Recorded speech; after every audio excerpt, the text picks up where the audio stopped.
Fala, gente, é com muita alegria. Nós estamos hoje aqui no nosso podcast aqui do Sem Floripa e hoje com um convidado muito especial. Estou muito feliz. Nós tivemos uma noite linda aqui na nossa igreja, ele ministrou junto com a gente e eu disse que ele não podia ir embora sem poder compartilhar algumas coisas aqui mais íntimas junto com vocês. Quero apresentar o Dr. Venceslau Andrade. Muito obrigado por estar aqui junto com a gente hoje no nosso podcast. Obrigado, pastor. Boa noite, telespectadores. Hoje a minha voz não vai ser depois desse momento, né? Desse momento, tanto é que eu digo que fujo chamado por conta disso. Digo que não tenho voz para o efeito. Mas assim, bênção. Nós é que estamos honrados e gratos pelo facto de estarmos aqui. É uma alegria de recebê-lo. E muito obrigado mesmo, pastor. Uma casa linda, um povo lindo, acolhedor. Foi uma noite incrível. E acima de qualquer coisa é a gente entrar para um lugar e sentir a presença de Deus. Realmente foi uma noite especial. Como nós sentimos aqui. Gente, Dr. Venceslau, ele é um homem de Deus, empresário, tem muitos projetos, ele é um empreendedor do reino. Eu fiquei muito feliz porque o projeto do coração, o senhor realmente tem impactado milhões de pessoas por todo mundo, tem projeto. Queria que falasse um pouquinho, o senhor se apresentasse um pouquinho para quem não me conhece, falasse sobre, né, a sua trajetória um pouquinho rapidamente, né, mas sobre a sua vida como empresário. Tem negócios na Angola, Portugal, Dubai. Fala um pouquinho para quem está junto com a gente. Muito bem. Olha, meu nome é Venceslau Andrade, mais uma vez, prazer, sou angolano, mas hoje, digamos, cidadão do mundo. Sou jurista, docente universitário, dei aulas na universidade durante 7 anos e trabalhador público na altura também, até a data da minha conversão. Quando eu converti-me, a palavra que veio em mim é Mateus 6:33, que era para servir a obra, buscar a obra, servir o reino, que as demais coisas seriam acrescentadas. E aí comecei a jornada. Saí, na altura, Banco Central, vocês aqui é Banco Central, sim. Nós igualmente, Banco Nacional para nós. Estive no cargo de gestão lá também e tal, larguei. É um alto nível, né? Para quem não conhece, é um alto nível, um cargo de muita responsabilidade, muita gestão. Exatamente. Aí larguei para dar ouvido àquilo que eu chamo de Deus, né? E Deus levantou-nos, no fundo, para servir a nação no lado empresarial, empreendedor, né? Tanto é que a palavra que veio na altura, Mateus, e a figura bíblica com quem eu muito me identifiquei era José de Arimateia, né? Aquele discípulo silencioso, invisível, mas assim, muito influente, quer no poder, quer nas finanças. E assim, era uma pessoa, ou é alguém que eu olhava para ele na Bíblia e dizia: eu quero ser um José de Arimateia. Até hoje digo isso, eu quero ser um José de Arimateia. E o que veio acontecer é a obediência e a renúncia. São duas coisas, duas chaves, dois códigos muito poderosos que eu aprendi nesta caminhada. Obediência e renúncia. São duas coisas que aceleraram muito a minha caminhada com Deus. Repara que a saída do povo para a terra prometida, a saída da terra do Egito para a terra prometida, era uma viagem de 11 dias. Mas eles acabaram ficando 40 anos no deserto por conta da temática da desobediência, né? Então, acelerar propósito, acelerar aquilo que Deus tem em nossa vida tem muito a ver com o nível e intensidade de obediência que nós colocamos na caminhada e no propósito. Então, o que aconteceu foi ter começado mesmo do zero, do nada, e recordo-me que foi numa fase de Covid, né? da fase da Covid, no primeiro confinamento inclusive. E assim, a nossa vida começa quando Deus fala. E uma certa manhã Deus falou comigo o que é que eu tinha que fazer. E o que eu aprendi, o código que eu retirei naquela fase foi o facto de ele ter falado com Noé, de dar as medidas, não é? E chegando Deus a Noé, reparou que ele cumpriu efetivamente com as medidas, o barco não se afundou. A arca não se afundou.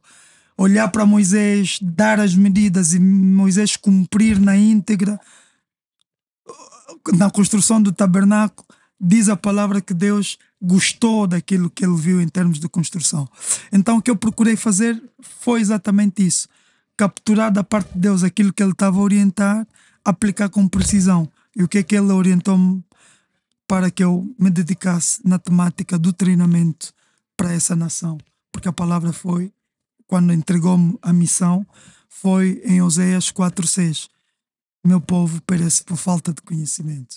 Peguei nesta palavra, entendi logo que se tratava de trabalhar no setor da educação, até porque o meu chamado estava muito ligado a isso. Repara que eu disse que dava aulas durante 7 anos e era o lugar que eu mais amava, a sala de aula. Sala de aula. Amava muito. O dinheiro era pouco, mas era o lugar que eu mais amava. Satisfação era grande. Total. E o que é que acontece? Muita gente tem trocado o propósito por conta daquilo que estamos a ganhar ou não estamos a ganhar. Trocando o propósito pela proposta. Pela proposta, essa é boa. Amém esse código. Muita gente fazendo isso. E o que é que Deus trouxe para mim? Aquilo que o pastor inclusive esteve a falar um pouquinho no culto, né? Que quando Deus dá-te uma missão, Ele vai trazer também a provisão. E Deus fez na minha vida foi exatamente isso. Colocou-me no mapa mundial, colocou-me numa geografia internacional. Assim, Deus fez tanto na minha vida que em 2 anos eu levaria 100 do lugar onde eu estava para conseguir alcançar. Conta para nós um exemplo, assim, o que você não imaginava viver e de repente você olhou assim e diz, como é que eu parei aqui? Olha só onde Deus me trouxe. Que momento que você chegou, você diz assim, como é que eu tô vivendo tudo isso? Olha o que eu tô vivendo, olha, isso parece ser um sonho. Você já viveu isso em algum momento? Passou? Uma coisa que muito, assim, tocou o meu coração é o projeto social que nós temos. Nós estamos a alimentar 1000 crianças todos os dias. Uma Uau. comunidade que quando nós chegamos lá eles comiam rato. Uau. E nós chegamos para essa comunidade, eu disse, enquanto nós existirmos, nunca mais vão comer rato. Uau, glória a Deus. Então, alimentar aquela comunidade, 400 crianças no ensino escolar, só o propósito é que paga isso, o salário não paga. Então, por mais que eu ganhasse bem onde eu andei, nunca faria o que eu estou a fazer diante deste propósito. Então é uma chave grande que caiu. A segunda coisa é assim, todo trabalhador luta por um aumento salarial e chega assim uma fase ou um teto de salário que diz também não vou reclamar tanto, não é? Porque está de bom tamanho. Sim. Mas olhar aquilo que eu reclamava para ter como salário, estar a discutir e hoje nem sequer serve para cobrir a tabela salarial da empresa, você diz assim, esse Deus é tremendo. Deus é maravilhoso. É maravilhoso. Então, é só ganhos atrás de ganhos. Assim, uma coisa que parece brincadeira, mas é real. Eu não tinha 2 dias na semana. Domingo e segunda-feira. Domingo, porque segunda-feira é aquele dia, então amanhã já será segunda-feira e fico com um domingo triste, não é? Segunda-feira é aquele porque já dia. era segunda. Era segunda. E o que é que Deus fez? Vivendo no propósito, fez com que a minha segunda virasse uma sexta-feira. Uau. Amo tanta segunda-feira, não é? Por causa do propósito. Por causa do propósito, estando debaixo do propósito. Então, para os empresários que estão aqui, para os jovens, muitos jovens empreendedores que estão vendo a gente, um dos principais segredos seu, então, é renunciar, porque teve que ter renúncia, você teve que sair do Banco Nacional para começar a obedecer a voz quando Deus falou com você. Então, renúncia e obediência. Isso. Essa foi duas coisas principais. A obediência é, no fundo, um combustível do propósito. Porque o que é que acontece? Quando Deus fala para nós, até começarmos a materializar aquilo que Ele fala, existe aqui um espaço que é preenchido pela obediência. Muita gente que vai para a igreja, cristãos, tem a certeza que Deus fala com eles. Ouviram uma palavra. O pastor no domingo traz uma palavra e a pessoa chega e diz assim, o Senhor hoje falou para mim. Agora, materializar aquilo que o Senhor falou precisa muita obediência. Daí eu dizer que a obediência é combustível, para o propósito. Muito é aquele bom. elemento que serve de consistência para o propósito. Tem muita gente que tem uma visão, né, doutor? Mas não tem uma ação correspondente, né? Exatamente. E eu sempre falo que visão sem ação é ilusão, né? Ilusão, né? Então tem muita gente que está tendo uma ilusão, achando que é uma visão porque não está se movendo em direção àquilo, né? Exatamente. Eu queria que o senhor contasse um pouquinho sobre um projeto mundial de 1 milhão de líderes. Treinar 1 milhão de líderes, isso me chamou a atenção, porque tem gente que quer entender, né? Como é que isso está a acontecer? Então, quando Deus trouxe uma palavra e larguei o Banco Nacional, deu-me um projeto. Este projeto prosperou tanto e me colocou num posicionamento de autoridade, onde eu vou, onde sou convidado. O senhor tem um respeito em muitos lugares, né? Em muitos lugares. Até, não sei se o senhor me permite, mas a gente estava conversando até sobre reuniões até com o presidente, como o presidente Macron, exatamente. Enfim, que o senhor foi chamado. Exatamente. Eu recebi, por exemplo, um convite do gabinete da falecida rainha da Inglaterra para a COP26 em Glasgow, coisas do gênero, não é? Então, o senhor já tinha parado para pensar a dimensão de tudo isso? Nunca parei para pensar a dimensão disso. Isso aconteceu porque comecei a viver o propósito. Exatamente. E Deus colocou-me algo na mão. E aí, em tempos, Deus apareceu. O Espírito Santo no meu devocional. Eu amo devocionais e devocionais Deus fala muito comigo. E apareceu no devocional e disse-me o seguinte: tudo que tu tens na mão é só um cajado igual a de Jacó. Não é o fim, é o meio, pelo qual as pessoas vão olhar e vão ter certeza que estão diante de alguém de resultados. Logo, larga isso e cumpra com o meu propósito. E eu mais, Deus, que tipo de renúncia? Larga tudo. E trouxe-me então esta visão de 1 milhão de líderes. E a visão foi: eu andei na sala de aulas e todos os anos nós tirávamos licenciados. Mas as reclamações são as mesmas. O país continua com as mesmas reclamações. Então o problema não está em licenciar pessoas, em graduar pessoas. Está em formar homens para a sociedade. Há uma grande diferença entre a gente licenciar pessoas e formar homens para a sociedade. São aspectos e campos completamente diferentes. E então este exército de 1 milhão de líderes, no fundo, é para serem respostas às orações, respostas às dificuldades que as igrejas vivem, respostas a dificuldades que as nações estão a reclamar. Porque olha que José do Egito foi uma resposta no Egito. Foi uma resposta no Egito, né? Então, estes que serão formados nesta escola, que é a Codeville Leadership, que vai ser lançada agora em Lisboa. Em Lisboa, mas só que Deus já acelerou, que eu já andei sabendo aí. Deus já acelerou e já temos uma turma aqui em Florianópolis. E como é que faz? Se tem um líder que quer participar, que quer conhecer o projeto, como é que faz? Então vai ter que entrar em contato conosco.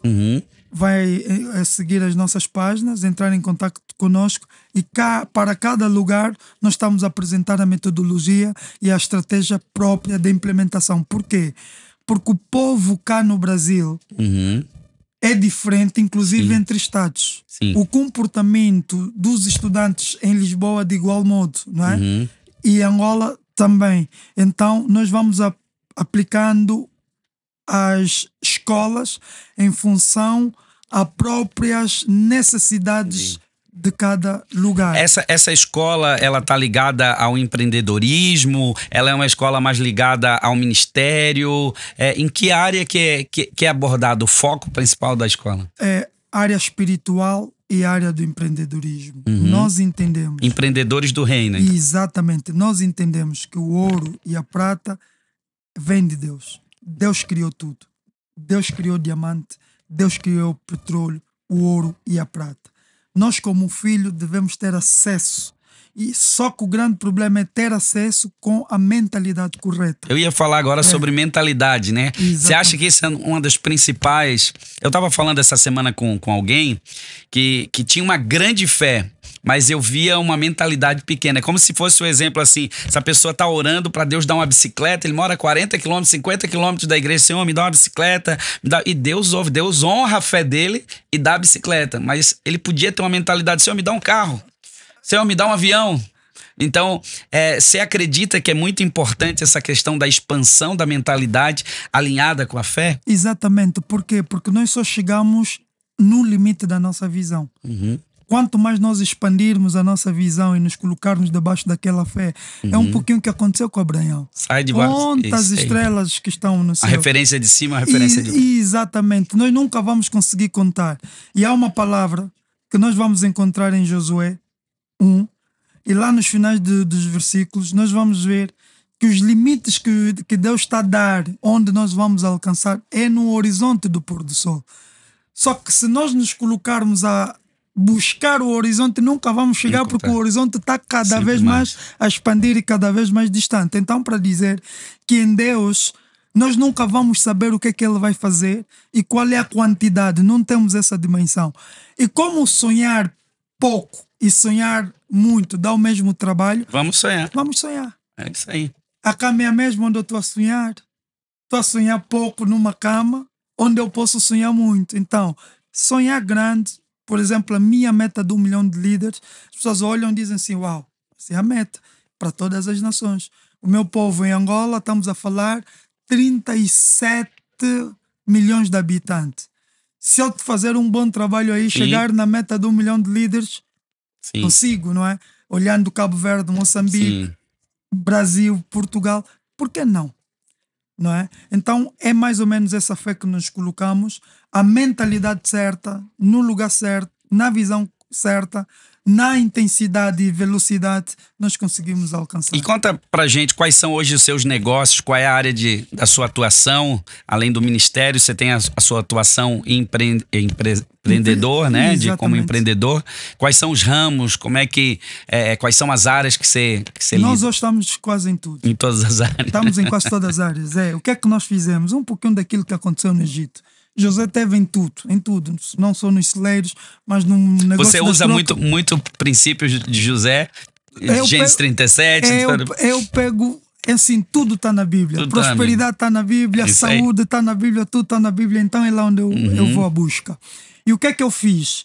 Um grupo empresarial, estamos no setor da educação, setor de IT, construção, estamos no setor de medicamentos também, mas depois criei um ecossistema dos empreendedores do reino, onde fui comprando participações em algumas empresas, gelados, enfim, várias empresas entraram para esse ecossistema e fomos potencializando pequenas iniciativas que hoje se tornaram grandes. Então, hoje temos restauração dentro do ecossistema, onde eu sou sócio maioritário por conta do modelo de negócio implementado. Temos postos médicos, farmácias, assim sucessivamente. Então, dizer que nós estamos quase em todos os setores, até porque a Bíblia diz-nos que nós devemos ser respostas em todas as portas.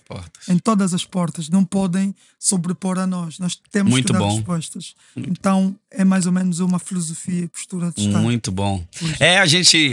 Nosso tempo é muito curto, mas eu queria que o senhor deixasse uma mensagem para jovens empreendedores, para quem está começando agora, disse assim, como é que eu vou chegar? É impossível. Às vezes tem um grande sonho, mas como você ministrou hoje uma palavra muito pontual, às vezes está abandonando o sonho e isso está sendo transicionado para outro. Né? Isso é um perigo muito grande. Muito grande. E então, para esse jovem que é empreendedor, para essa mulher que tem um sonho, que Deus colocou algo no coração, mas parece que... Porque muitas vezes eu acho que o perigo é a gente fazer sonhos baseados no nosso bolso. A gente precisa fazer olhando para Deus, né? Eu digo que grandes sonhos honram a um Deus que é grande.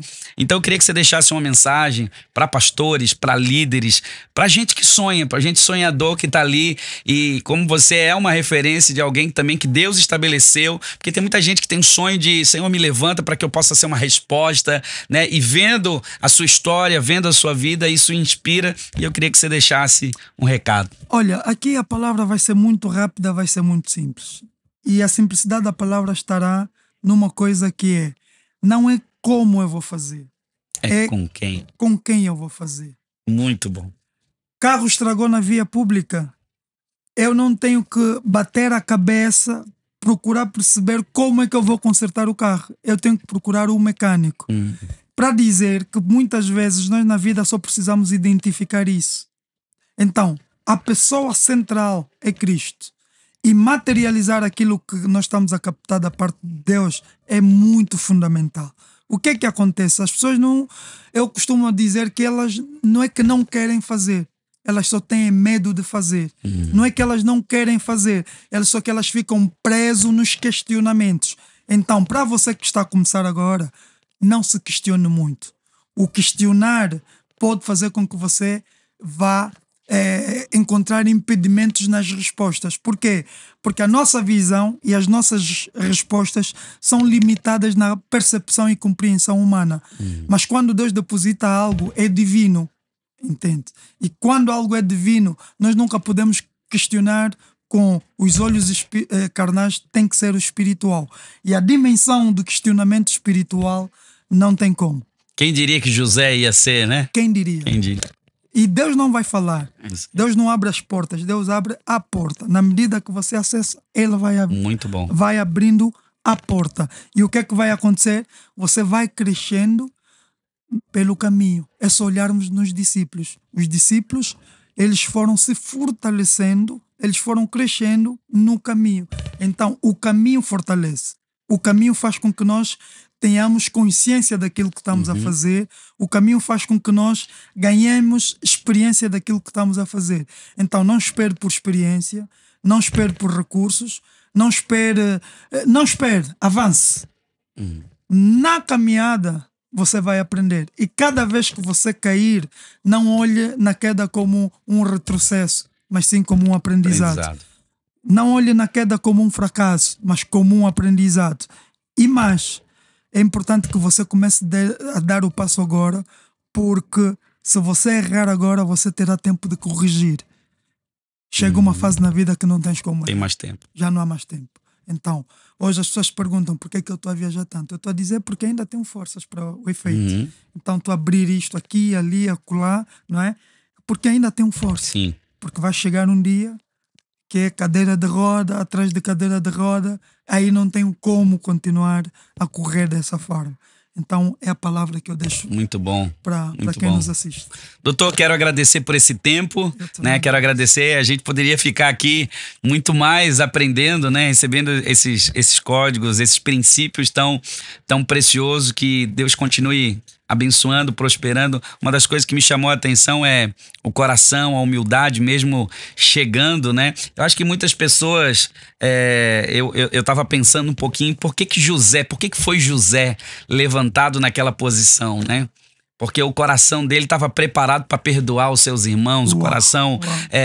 e às vezes a gente quer estar numa posição que o nosso coração não está preparado para aquilo lá. Então às vezes a gente tem até uma estrutura, até conhecimento, mas as nossas motivações, o nosso coração para suportar, né, o lugar que nós queremos, às vezes nós ainda não temos essa estrutura, né?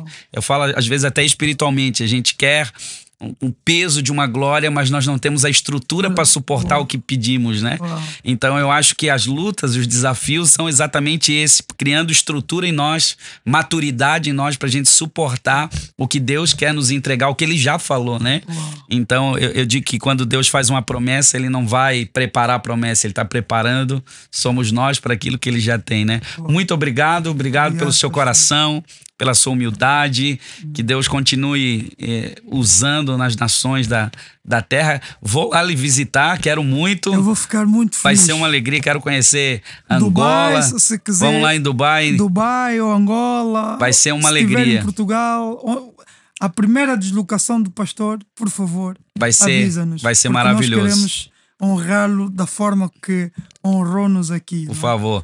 Gente, essa foi a primícia, né? Nós estamos agora retomando o nosso podcast e o senhor hoje foi a primícia desse retorno.